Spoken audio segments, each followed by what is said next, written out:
ஒரு 2 உருளைக்கிழங்கு சேர்த்து ஒரு 2 விசில் வேக வச்சு எடுத்துக்கலாம்.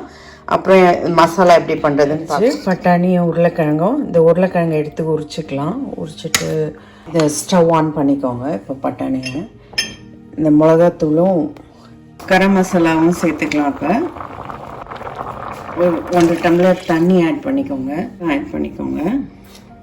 நான் போகிற வரைக்கும் இது இருக்கட்டும். நல்லா கொதி வந்தோடனே பொரிச்சு மூடிடலாம். இல்லைங்க, இந்த மிளகா வாசனை போகிற வரைக்கும் இந்த பக்கம் நம்ம பேனில் தாளிச்சிக்கலாம். எல்லாம் ஆட் பண்ணிக்கோங்க. பே லீஃப், சோம்பும் ஆட் பண்ணிக்கலாம். இப்போ ஆனியன் ஆட் பண்ணிக்கலாம். சோம்பு சேர்ந்துடுச்சு. சால்ட் ஆட் பண்ணிக்கோங்க. சீக்கிரம் வெங்காயம் வதங்கிடும். நல்லா கொஞ்சம் ட்ரான்ஸ்லூசன்ட்டு ஆனப்புறம் இந்த தக்காளி ஆட் பண்ணிக்கலாம். இந்த கார்லிக்கும் ஆட் பண்ணிக்கலாம். வெங்காயம் கொஞ்சம் இப்படி தான் பெருசாக தான் போடுவாங்க. இந்த பொட்டேட்டோ தண்ணியில் ஆட் பண்ணிக்கலாம். இப்போ நம்ம ஆட் பண்ணிக்க போகிறேன். இப்போ நல்லா வதங்கிடுச்சு ஆனியன். இந்த தக்காளி ஆட் பண்ணிக்கலாம். நம்ம அரைச்சத குழம்புல ஆட் பண்ணிக்கலாம்.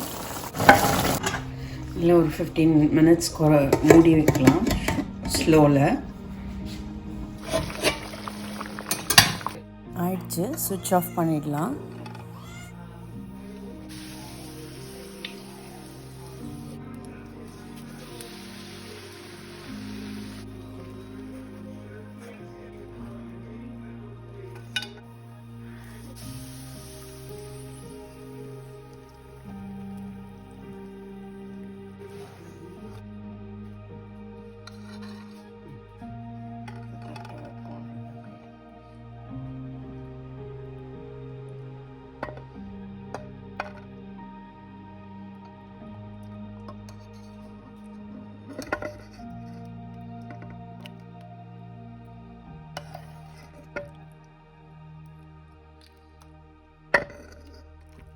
ட்ரை பண்ணி பார்த்துட்டு உங்கள் ஃபீட்பேக் சொல்லுங்கள். தேங்க்ஸ் ஃபார் வாட்சிங்.